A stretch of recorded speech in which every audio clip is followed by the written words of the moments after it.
kasih setiamu kekal selamanya. Besar setiamu kepadaku.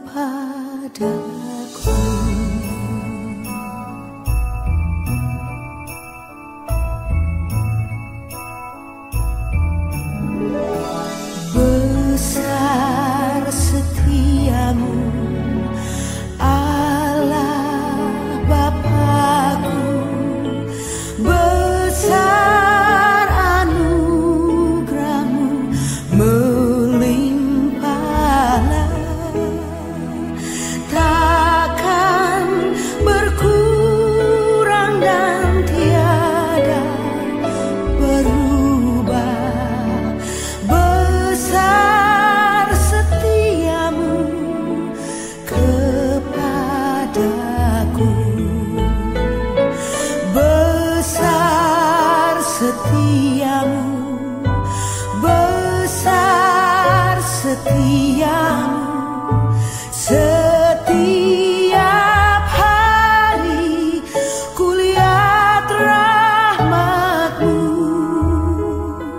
kasih setiamu kekal selamanya. Besar setiamu kepadaku.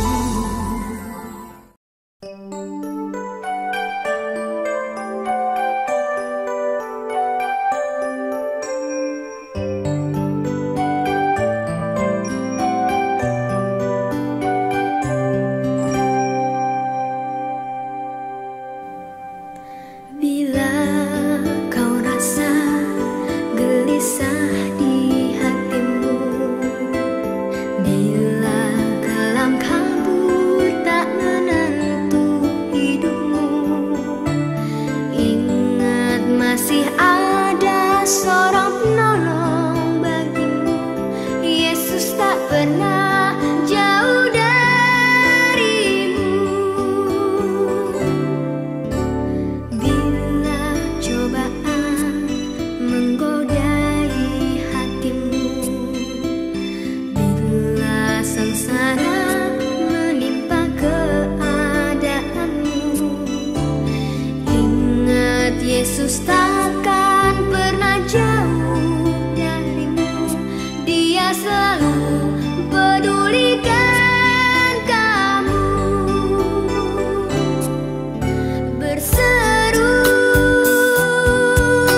memanggil namanya, berdoa dia akan segera menghampiri dirimu. Percaya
Shalom saudara-saudara yang dikasihi dalam Tuhan Yesus Kristus. Kembali kita akan beribadah bersama, belajar bersama bagian firman Tuhan dalam ibadah Shine Fellowship. Dan kita akan melanjutkan pembahasan untuk kitab Kisah Para Rasul. Saya berdoa bahwa meskipun dalam situasi pandemi di mana kita hanya bisa beribadah secara online, tetapi kiranya hal itu tidak mengurangi semangat kita dalam belajar firman Tuhan dan mau untuk bertumbuh di dalamnya. Karena itu sebelum kita merenungkan firman Tuhan lebih jauh, mari kita berdoa. Bapa di dalam kerajaan sorga, kami bersyukur untuk penyertaan dan kasih-Mu. Kami akan merenungkan firman Tuhan, kami akan belajar dari kebenaran firman-Mu. Kami berdoa Roh Kudus menolong, menguatkan hati dan pikiran kami, memberikan kami hikmat, persiapkan kami Bapa untuk kami boleh masuk ke dalam kebenaran firman-Mu, dan juga Roh Kudus kuatkan kami untuk bertumbuh di dalamnya. Kami serahkan kehidupan kami ke dalam tangan kasih-Mu, pimpin sertai kami di dalam nama Tuhan Yesus kami berdoa. Amin. Saudara, kita akan lihat dari Kisah Para Rasul pasal yang ke-11. Kita akan melihat ayat yang pertama sampai dengan ayat yang ke-30. Dan ini adalah kelanjutan dari peristiwa yang sudah kita lihat sebelumnya, di mana Petrus melayani Cornelius, seorang yang bukan Yahudi. Dan di sini kita lihat bahwa kabar itu tersebar kepada jemaat dan saudara-saudara yang ada di Yerusalem, dan kemudian Petrus harus memberikan pertanggungjawaban dan penjelasan mengenai pelayanannya kepada orang bukan Yahudi ini. Kita langsung saja lihat di ayat yang pertama dari Kisah Para Rasul pasal yang ke-11 ini. Rasul-rasul dan saudara-saudara di Yudea mendengar bahwa bangsa-bangsa lain juga menerima firman Allah. Jadi kabar tersebarnya Injil ini kepada bangsa-bangsa lain juga sudah sampai kepada jemaat di Yerusalem. Artinya kabar itu sampai kepada mereka. Dan Yerusalem menjadi, bisa dikatakan, jemaat pusat pada saat itu, di mana dari mereka lah para rasul itu keluar untuk memberitakan Injil. Tetapi bagaimana tanggapan orang-orang yang ada di sana? Dikatakan di ayat yang kedua, ketika Petrus tiba di Yerusalem, orang-orang dari golongan yang bersunat berselisih pendapat dengan dia. Ayat 3 kata mereka, engkau telah masuk ke rumah orang-orang yang tidak bersunat dan makan bersama-sama dengan mereka. Jadi nampaknya ada yang merasa bahwa tindakan Petrus masuk ke rumah Cornelius ini adalah sesuatu yang tidak tepat. Mereka ini berasal, dikatakan bahwa dari kelompok golongan yang bersunat. Artinya bahwa mereka dari kalangan orang-orang Yahudi. Nah, mengapa mereka sepertinya terganggu dengan tindakan Petrus di sini? Ini karena mereka masih begitu kuat terpengaruh dengan budaya Yahudi mereka. Hal ini cukup menyedihkan sebenarnya, bahwa justru apa yang mereka anggap sebagai sikap-sikap dan tradisi serta praktek-praktek agamawi itu malah menjadi penghalang untuk pemberitaan Injil.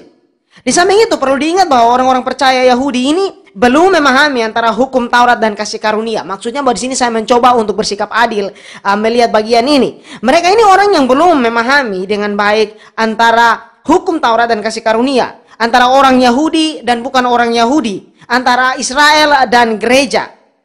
Nah, kebanyakan orang Kristen pada saat itu melihat bahwa ada perbedaan yang kuat antara orang-orang Yahudi dan bukan Yahudi, bahkan di dalam hal pemberitaan Injil dan bahkan di dalam hal menerima keselamatan ini. Nah, pada saat ini bahwa kita orang-orang Kristen memahami kebenaran ini. Karena kita memiliki di dalam Alkitab kita surat Paulus, yaitu surat kepada Roma, Galatia, Efesus, dan juga surat Ibrani. Nah, pada saat ini kita mengerti bahwa di dalam Kristus Injil kasih karunia itu dimaksudkan untuk diberitakan kepada setiap bangsa.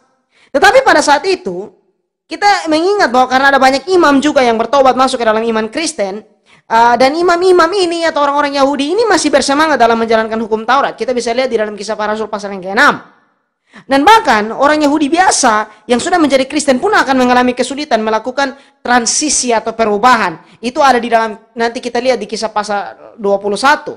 Nah, jadi ini bukan masalah iman sebenarnya, tetapi ini lebih juga kepada hal budaya. Dan kebiasaan budaya itu terkadang sulit untuk diubah. Mungkin kita ada yang punya pengalaman itu, bahwa ada tradisi-tradisi dan budaya-budaya atau kebiasaan-kebiasaan yang sebenarnya bertentangan atau tidak sesuai dan tidak sejalan dengan kebenaran firman Tuhan. Dan saat kita melakukan kebenaran firman Tuhan itu ada konflik atau pertentangan yang terjadi. Nah, di sini kita perhatikan bahwa tuduhan terhadap Petrus ini sederhana. Mereka seolah-olah mengatakan bahwa kamu yang seharusnya orang Yahudi yang setia, mengapa berhubungan dan bahkan makan dengan orang-orang bukan Yahudi? Dan hal ini menyinggung orang-orang Yahudi Kristen pada saat itu.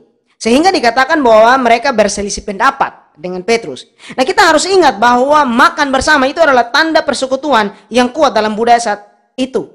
Dan ini dianggap sebagai kompromi dari Petrus. Karena Petrus yang adalah seorang Yahudi yang tulen, dia makan bersama dengan orang-orang bukan Yahudi. Nah, lalu bagaimana tanggapan Petrus? Di sini kita lihat bahwa Petrus menjelaskan latar belakang mengapa dia sampai melayani di rumah Kornelius. Ayat yang keempat hingga ayat yang ke-17 saya bacakan untuk kita semua. Tetapi Petrus menjelaskan segala sesuatu berturut-turut. Katanya, aku sedang berdoa di kota Yope, tiba-tiba rohku diliputi kuasa ilahi, dan aku melihat suatu penglihatan. Suatu benda berbentuk kain lebar yang tergantung pada keempat sudutnya diturunkan dari langit sampai di depanku. Aku menatapnya dan di dalamnya aku lihat segala jenis binatang berkaki empat dan binatang liar dan binatang mencalar dan burung-burung. Lalu aku mendengar suara berkata kepadaku, bangunlah hai Petrus, sembelihlah dan makanlah. Tetapi aku berkata, tidak Tuhan, tidak. Sebab belum pernah sesuatu yang haram dan yang tidak tahir masuk ke dalam mulutku.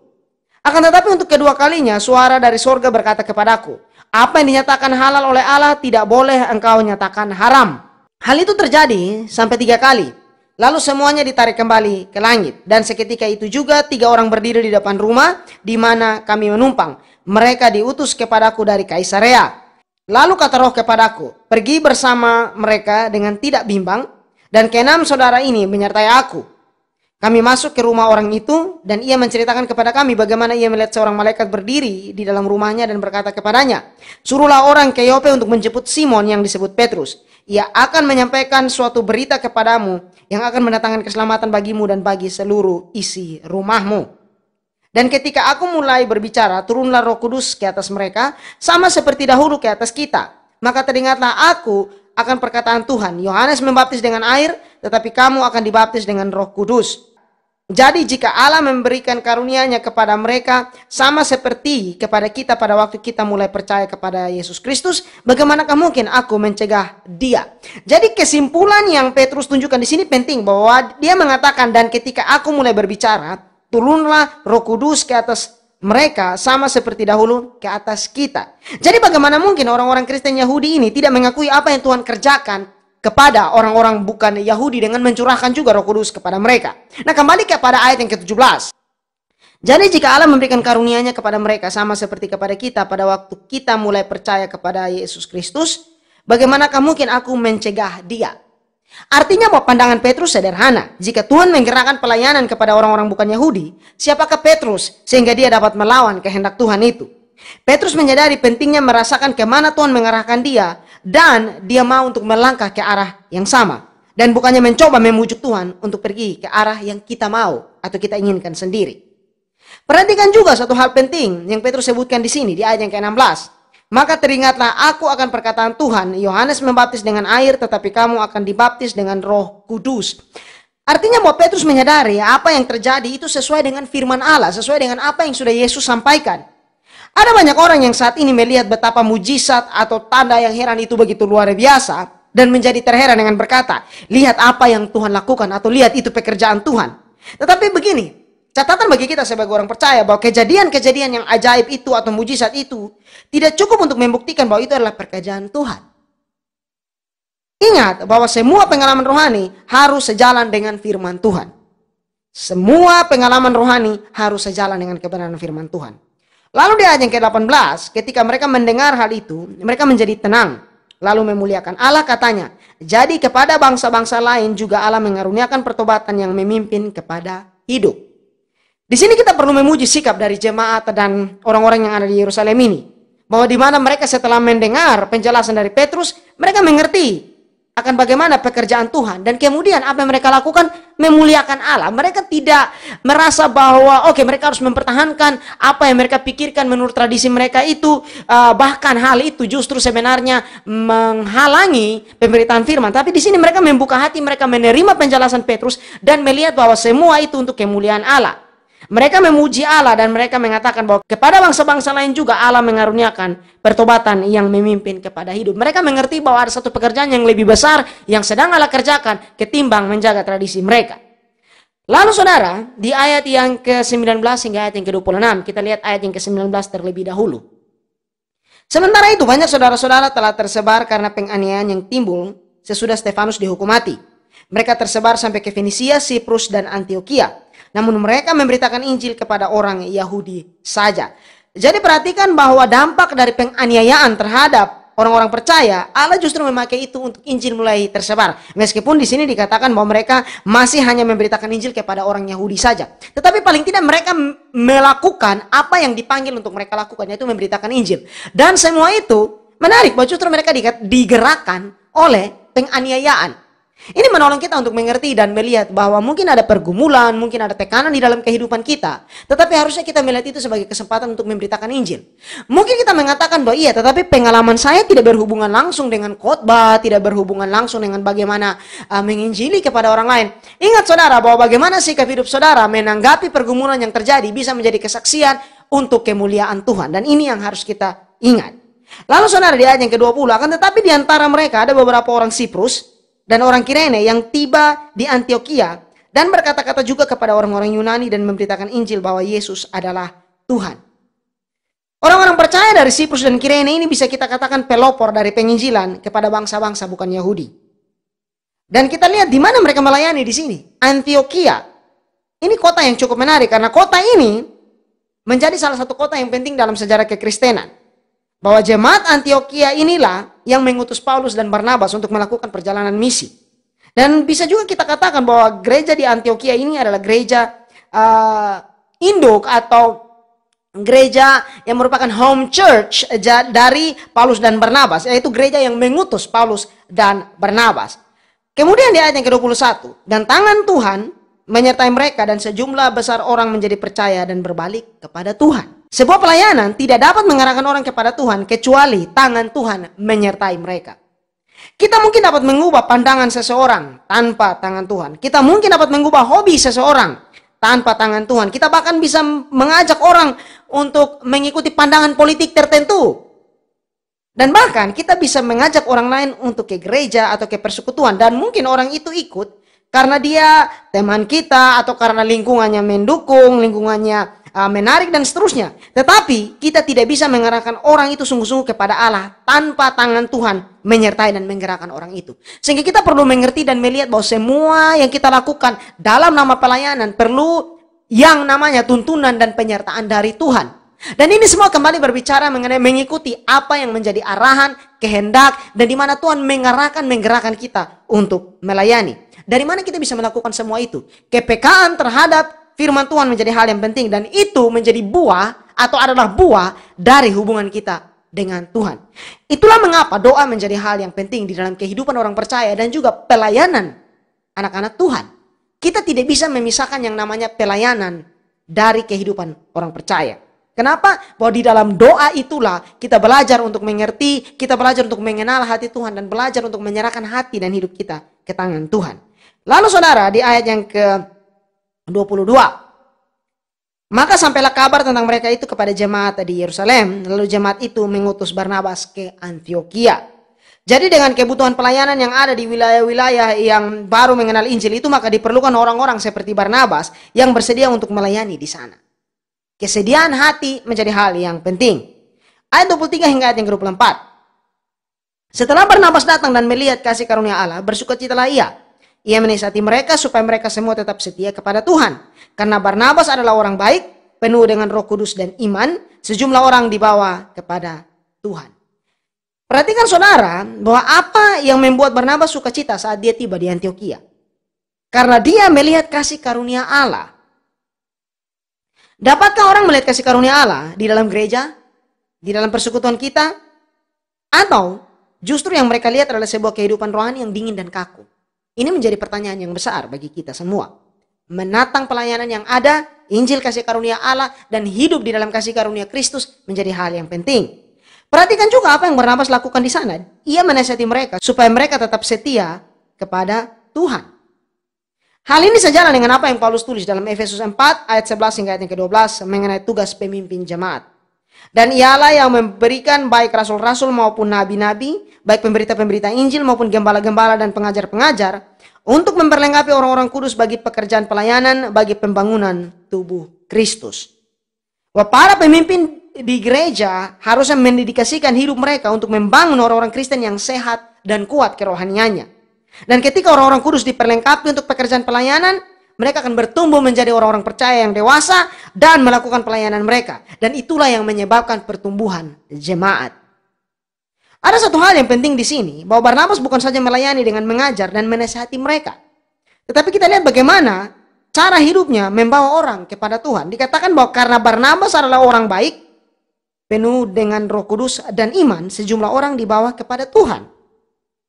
Mungkin kita mengatakan bahwa kita tidak memiliki karunia untuk berkhotbah, mengajar.